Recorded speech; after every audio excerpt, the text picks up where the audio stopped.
And today we are continuing our conversation about post-Soviet Europe and Eurasia, this time with a senior political scientist at the RAND Corporation, Dr. Sam Charap. And please correct me if I'm not pronouncing your name correctly. Um, at RAND, his primary research interests concern political economy and foreign policy of Russia and the former Soviet states, European and Eurasian regional security, and US-Russia deterrence, strategic stability, and arms control. From November 2012 until April 2017, Dr. Charap was the Senior Fellow for Russia and Eurasia at the International Institute for Strategic Studies. Prior to joining the Institute, he served at the US Department of State as the Senior Advisor to the Undersecretary for Arms Control and International Security, and on the Secretary's policy planning staff covering Russia and Eurasia. Earlier, Dr. Charap was Director for Russia and Eurasia at the Center for American Progress. He was also a visiting scholar at the Carnegie Moscow Center and the International Center for Policy Studies in Kiev. And he was a Fulbright Scholar at the Moscow State Institute of International Relations. His articles have appeared in the Washington Quarterly, Foreign Affairs, Survival, Current History, and several other journals. And in 2017, his book, Everyone Loses, the Ukraine Crisis and the Ruinous Contest for Post-Soviet Eurasia, which he co-authored with Timothy Carlton, was published. It might be especially useful to those of us who are interested in the deep analysis of the 2014 Ukraine crisis, as well as the failed policies that led to it in the first place and how best to move forward. And please join me in welcoming Dr. Sam Charap. Thank you for being with us today. Thank you for that introduction, and apologies again for the technical difficulties. Hopefully those are past. So Yana mentioned in her introduction, or ended her introduction with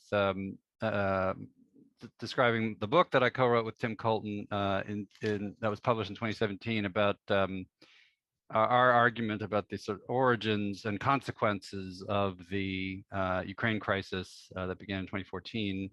And we ended the book with sort of a trying in like a few pages to suggest what an alternative set of policies might be to ameliorate the kind of terrible situation that we describe, where no party is better off than when they began. And it was large, it's probably like 3% of the book. And the book was meant mostly to be analytical and not prescriptive, but often I got the question, okay, well, so what do we do about it? And the problem that we described in the book was broader than just the events in and around Ukraine in 2014. It really had to do with seeing the Ukraine crisis as part of a broader contest for influence between Russia and the West in the in-between states, as we call them, Moldova, Belarus, Ukraine, Georgia, Armenia, Azerbaijan. And we use that term in between here to mean countries caught in between, that is not party necessarily to the Russia-West dispute, but directly affected by it. And so that contest for influence seemed to us to have basically, the Ukraine crisis was a manifestation of it, rather than the most extreme manifestation of it, rather than something dramatically different. And so the question is, how do you address this dispute that has really reached such depths over core issues regarding the regional order? And so finished the book, published it, did some touring around with it, and then this question kept getting asked, and I thought to myself, well, I'd like to know the answer to that too. But the problem is, sitting in Arlington, Virginia, or even traveling to the region and talking to people, I can, invent some idea about how to solve a problem, but it's nowhere near as good as when you have people from the region around the same table talking about these issues and trying to reach some degree of consensus among them. And so what we did in this project was try to answer that question about, что делать, what to do about the situation and the dispute over the regional order, by getting people broadly representative of the countries affected, both Russia, the EU, the US, and the countries in between, around the table, and asking them to think about, in this case, not where do we go immediately from here, but if there were a negotiation process that were to start in the future in a different political context,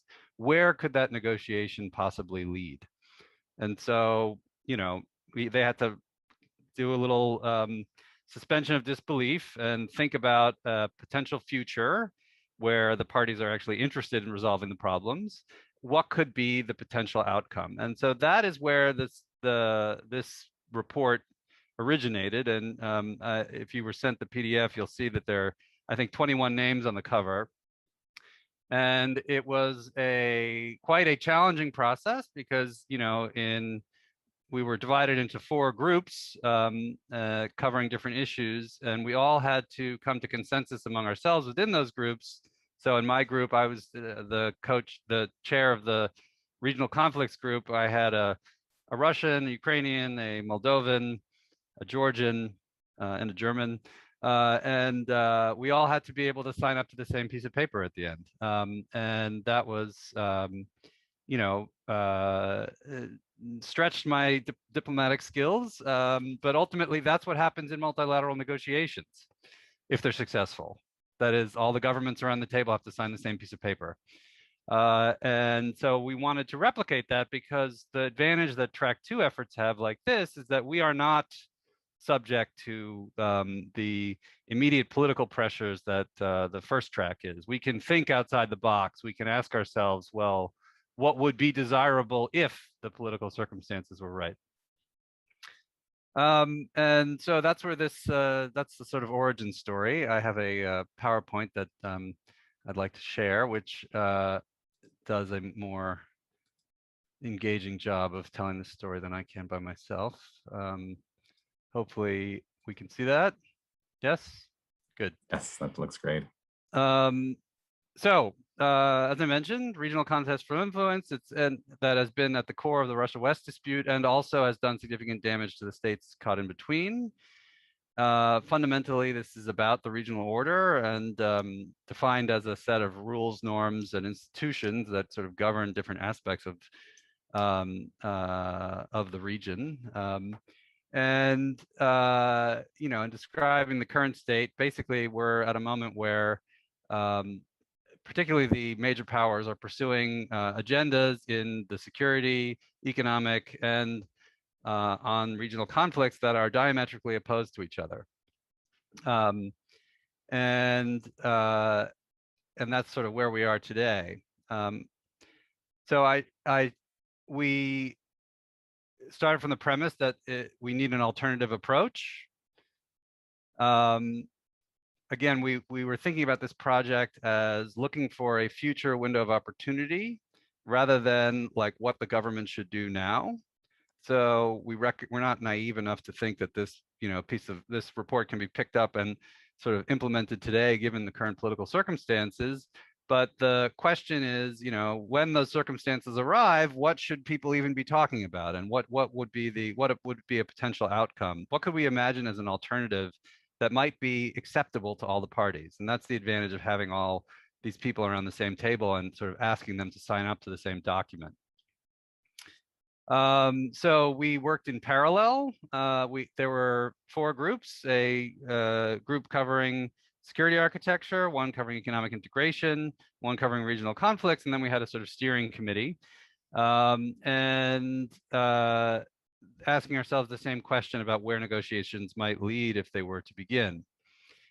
The premise that we worked on, and this is important here to keep in mind. So in our little conflicts subgroup, we did not know what the security architecture people were negotiating, so to speak, but our assumption was that progress was being made and/or agreements being found that were mutually acceptable to all parties. And why do I emphasize this?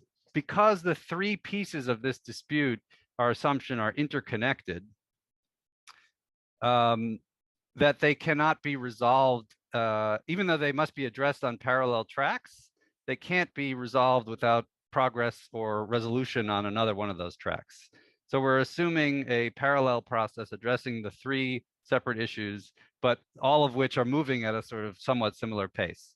So in our little working group, we did not know what the outcome of the security architecture discussion would be, but we knew that it would be something that was mutually acceptable to all the parties. So by definition, that means that we're not dealing with, to be concrete, like the dispute over NATO enlargement anymore into the former Soviet region, that somehow the parties had resolved that. So thinking about what conflict measures might be possible in that context was where we began in our conflict group.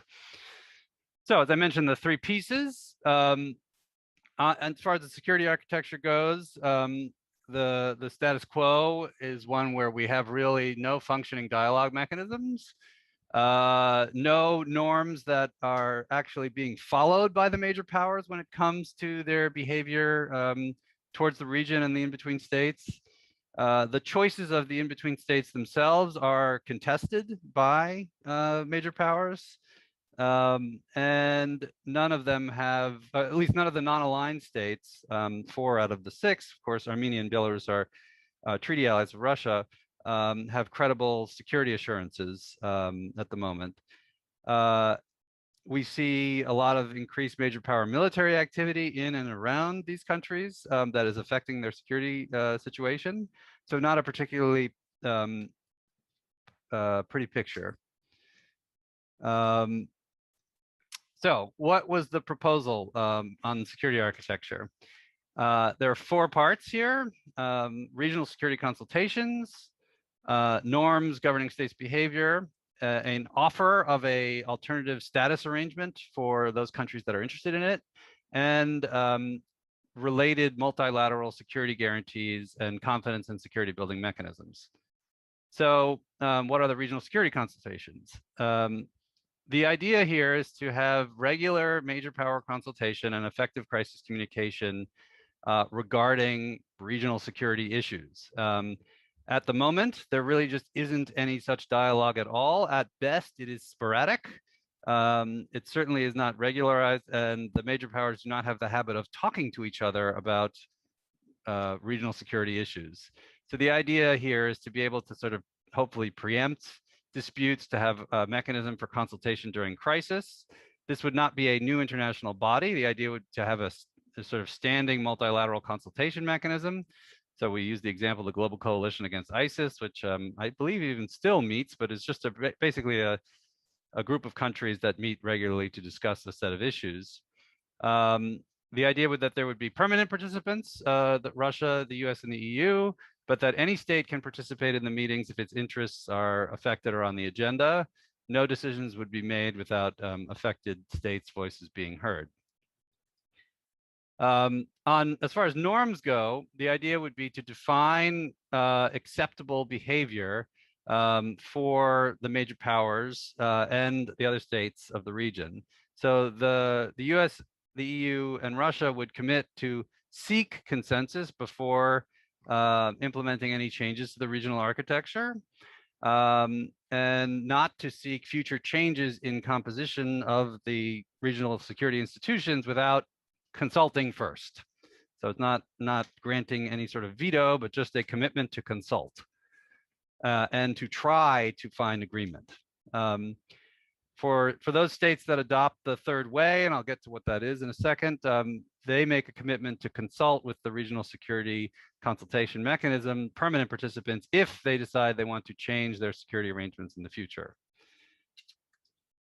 And then the third way status, which is the third piece of this part of the puzzle, which would be an offer to non-members of alliances that they could adopt if they so choose, that would provide security benefits and reduce competition among outside powers over their status, because basically the outside powers have signed on to this idea a priori in advance. So it's on the table.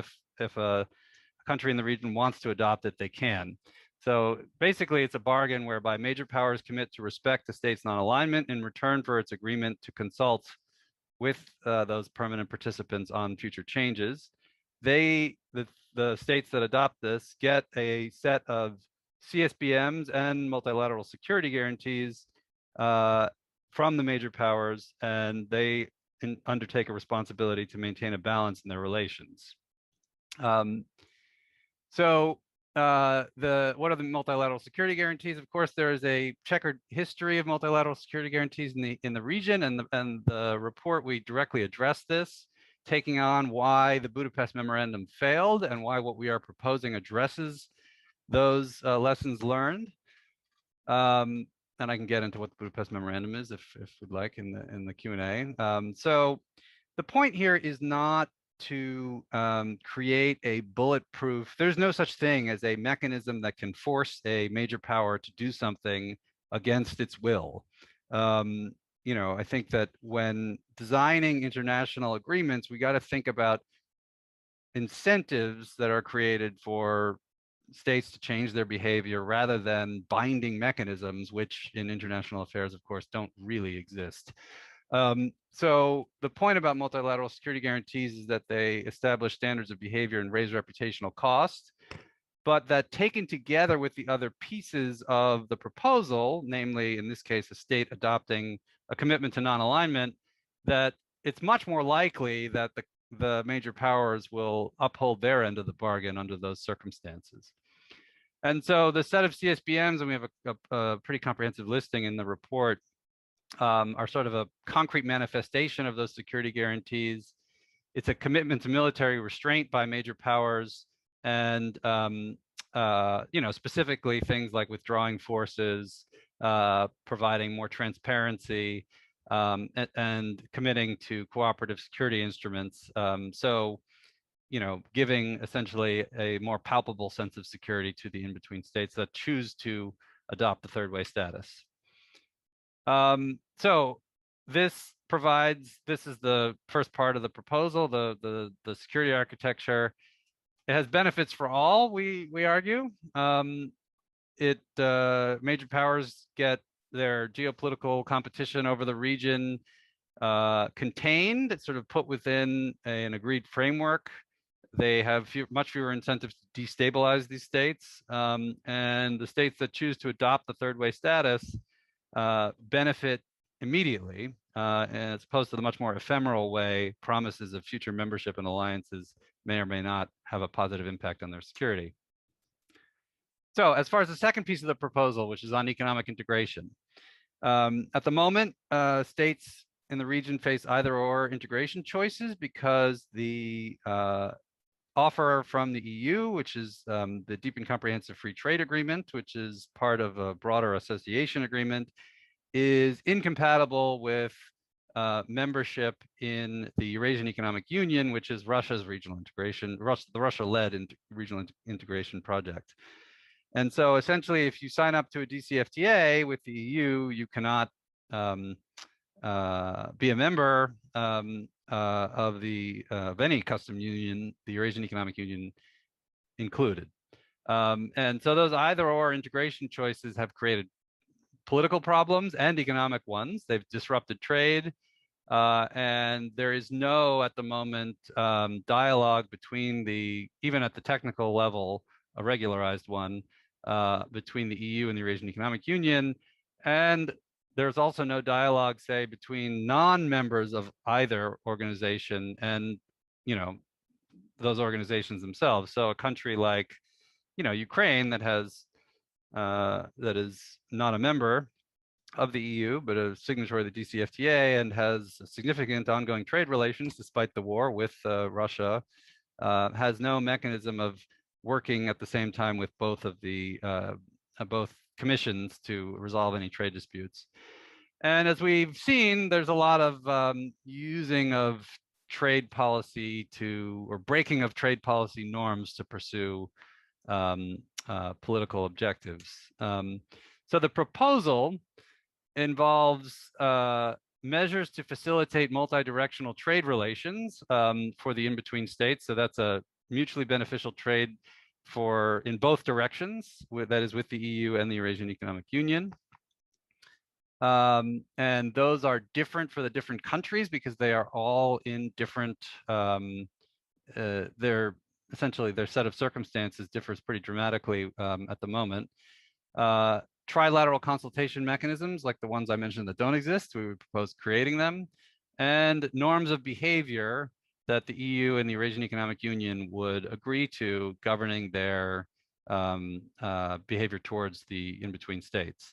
So we, in this piece of the proposal, we started from where we are today. We did not focus on the sort of grand ideas of Lisbon to Vladivostok, that have often dominated discussions about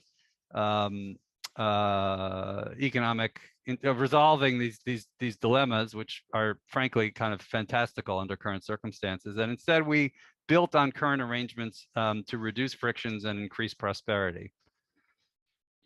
So the multi-directional trading relations, there are two different sets: measures for improving the relations between the blocs, measures for the individual countries. So the idea, of course, being here that the moment the EU refuses to engage with the Eurasian Economic Union because of the disputes over security and regional conflicts, so we're assuming that those tracks are also moving forward, and that allows the EU to engage with the Eurasian Economic Union. And we have three specific ideas here. A task force between the two commissions, a trade-related framework agreement between the EU and the Eurasian Economic Union, and a offer paralleling the security third way of an economic third way that would be open to countries that are non-members of the two blocs, but also not DCFTA signatories. So the only country that would apply to right now is Azerbaijan, but potentially in the future, other countries could adopt it as well. So as I mentioned, the measures for individual countries are pretty specific.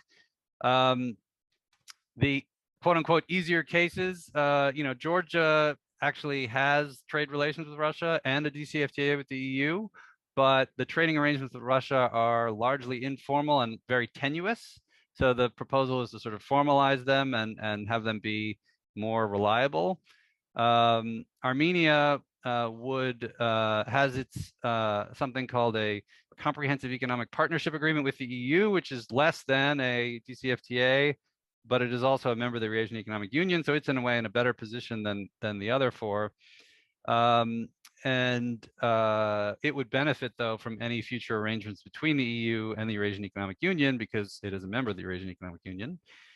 Moldova and Ukraine are the harder cases. There would need to be additional negotiations to ensure compatibility of trade relations. And we discuss in the paper the model of the 2004 EU-Russia accession state trilateral talks that produced, this was before Estonia, Latvia, and Lithuania became members of the EU. There were talks with the European Commission, Russia, and those states to iron out concrete issues that would result from their membership in the EU for the consequences for trade with Russia, and mutually acceptable compromises were found.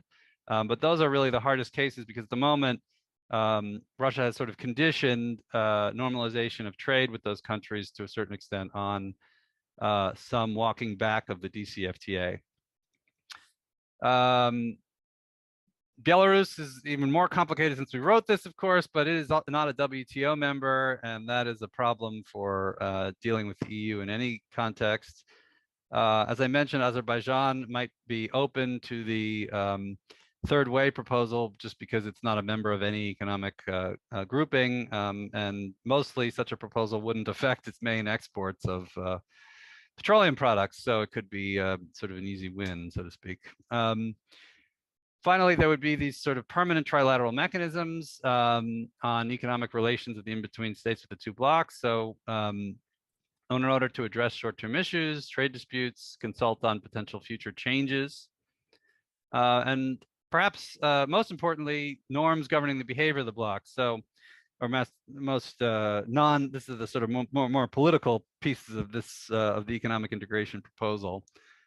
Both sides would agree to accept the other's legitimacy and not poach members from the other side or encourage exits or undermine its unity. So at the moment, there's a lot of all of that going on. That's very destabilizing. And so committing to treating the other bloc the other organization as a sort of legitimate body that where you don't go around trying to undermine it would be a major step forward. A commitment to consult, again to seek mutual consent, not necessarily to achieve it, but nonetheless to try. If there are going to be changes to integration arrangements in the region, and a commitment to respect the choices of the in-between states themselves, not to try to undermine them. So the idea, these measures would significantly reduce the likelihood of economic relations becoming a source of conflict, as they were in the Ukraine case. And I think that they would also facilitate, via increased trade, more prosperity in the in-between states, several of which are somewhat, have suffered economically through all this conflict. And I think the idea is that those economic incentives would grease the wheels on the other tracks, which are often more politically charged than economic integration. So on to perhaps the most politically charged, although I've been surprised in our talks about this report that the first one often seems to be the most charged. Of course, regional conflicts, and here, this was even written before the developments in Nagorno-Karabakh, but fundamentally, I'm not sure how much has changed in terms of what we're proposing. But for Georgia, for Armenia and Azerbaijan, for Moldova and Ukraine, particularly, conflict has had really comprehensive negative impacts on them, not just the direct, sort of death and destruction, but also the broader impact on their polities.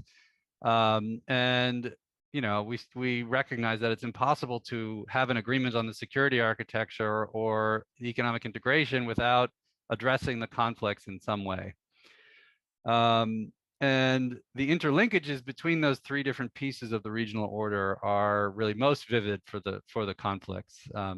We can't imagine having significant progress on the conflicts without progress on the other two, and vice versa. We can't imagine progress on the security architecture and economic integration without some movement on the conflicts as well.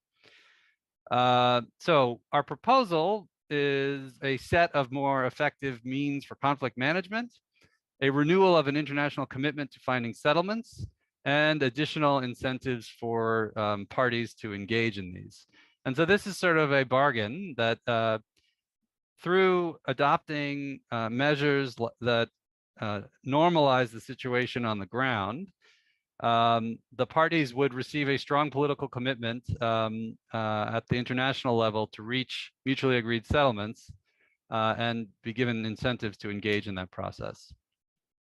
So we have a quite comprehensive list of or accounting of conflict management measures, which, by the way, I should add, I've been consulted by people in the region, or policymakers in the region on this score. Pleasantly surprised by that. That we put under two different rubrics: pain reduction and risk reduction. Pain being the reference to the impact on populations, and risk in terms of security risk. And what are different? So there are some of these measures are being implemented today in some of the conflict regions. None of them are like we didn't reinvent the wheel here, but they would be agreed to by all the relevant parties. So in many cases today, conflict management measures are sort of unilaterally applied by one party or another, and I can get into details about what that means. They would be given multilateral endorsement at the international level, and there would be a guarantee of status neutrality. So a big roadblock to practical steps forward on, I don't know, transparency, or even things like return of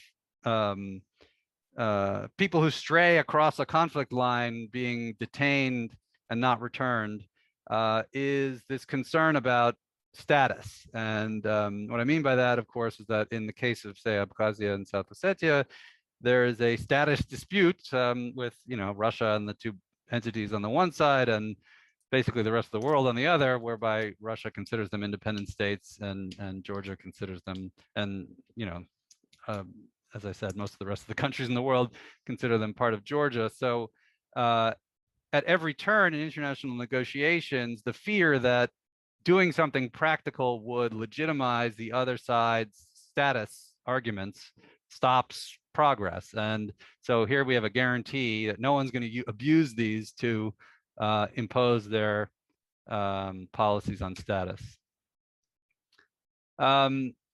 So of course, everyone's committed to finding settlements to conflicts. That's sort of, but we're trying to be different here, and we have some different principles that we propose, attached to these settlements. But the idea is that you really need to provide to states like Georgia that are affected by these conflicts a tangible sense that there is an international commitment to making progress, even if it has to be an open-ended negotiation, because no party is going to commit at the outset to radically transforming their positions, but they would potentially have the opportunity to transform those positions over the course of time in the context of a negotiation and mutual consent. We also talk about these additional incentives that might get some of these parties to the table, and perhaps in a more cooperative mindset. So it's a comprehensive conflict management program that's tied to this international recommitment to negotiate settlements, and would have a number of positive pragmatic effects on the ground. But I think, again, to underscore the point that this track needs to be addressed if you want any hope of addressing the other two. So this is just a sort of summary slide of the three pieces of the proposal in outline form. We also, in the piece, hopefully you read the last chapter of the report, we compare, where we are today on these issues and what the proposal is offering. And hopefully, if one were to look at this chart and say, okay, would I prefer what we have today or the proposal, maybe somebody might think in the future that, hey, that looks better. I would argue that if we were to be able to implement the proposal, it would certainly be better than what we have today.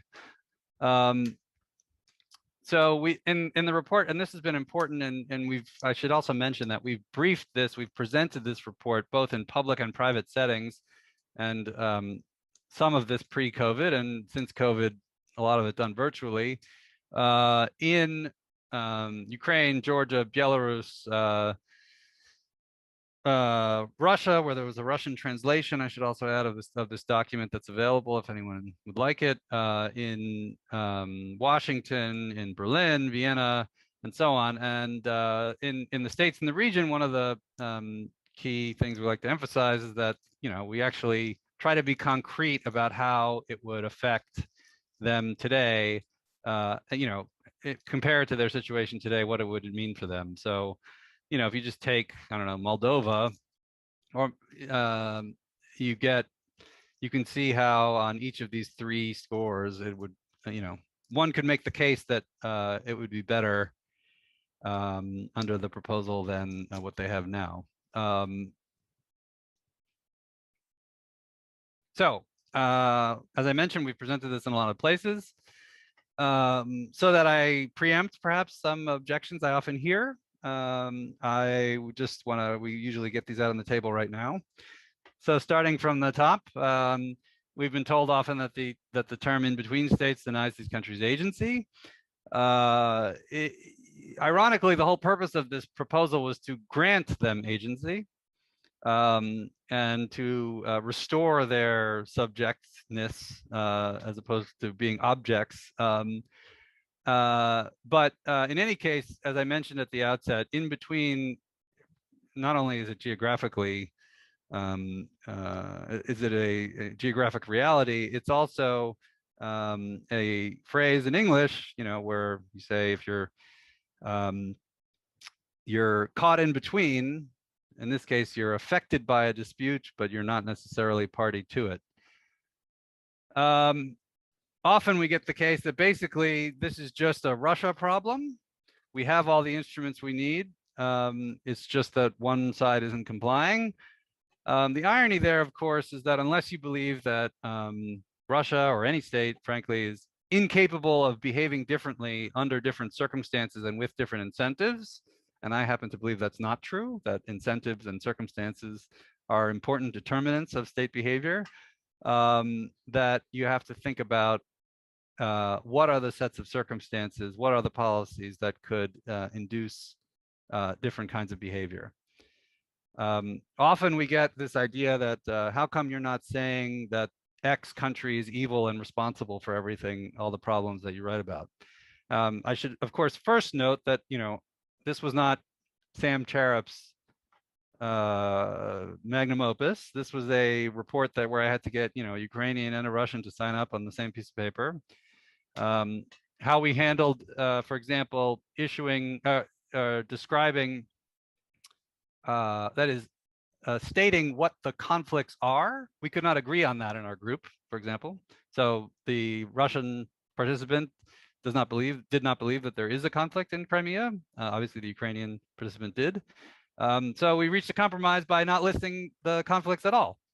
And so anyone can sort of interpret that in the way they like. But the point here I'm making is that if we start with the blame question, we're not going to move beyond that, because none of the states involved are going to have the same agreed narrative about the past. And our point is that that's not really necessary. It doesn't really matter if states hold different ideas about what happened in the past if they are able to come to agreement about what to do in the future. And we're often told that the regional conflict proposals are too universal. How come you're not taking into account the specifics of this or that regional conflict? Of course, that is true. We offer in the report a menu of options, and without the expectation that they could be sort of picked up off the shelf and used, universally everywhere, but merely ideas that could be drawn from to reflect the particular circumstances on the ground in a given conflict zone.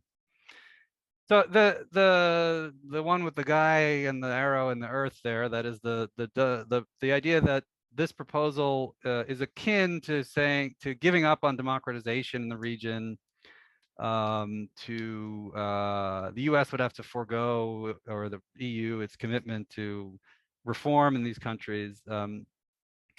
I've always found that an interesting one. So in my view, there's nothing that in the proposal that would preclude the US and the EU from furthering their efforts in governance reform, or democratization for that matter. I would make the case that it is the geopolitical competition itself that sets back reform. And so if you have any hope of wanting to really achieve sustainable market democracies in the region, you have to get the geopolitical conflict over the regional order under control.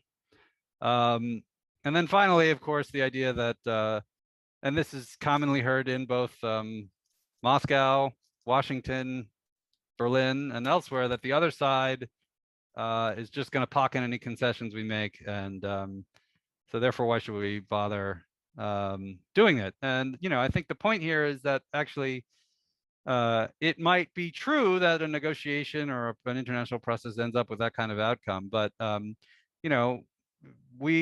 situation today is worth risking, at least is bad enough that it's worth taking a chance and trying to achieve an alternative. Again, just to be clear, having actually worked in government, I know that this is not a policy proposal that can be adopted today. It was not meant to be that. It is a description of what might be possible that was intended to further the kind of discussions that hopefully we're going to have right now. And we invite and hope for quibbling with the details. But one of the things that I think we found striking in doing this is that these kinds of open discussions about the regional order are very rare. And there is just such a taboo or path dependency, if you want to put a fancy political science term on it, about ideas about regional order, like either you become a member of NATO and the EU, or you're automatically in the sort of Russia camp, for example, neither of which seem to me particularly useful ways of approaching this. So we need to be able to say, okay, well, what would be a potentially mutually acceptable outcome? We need to be having discussions both in, Western capitals in Moscow and in the capitals in the region about how to make how to improve the situation that we have today. And with that, I look forward to your questions and our discussion.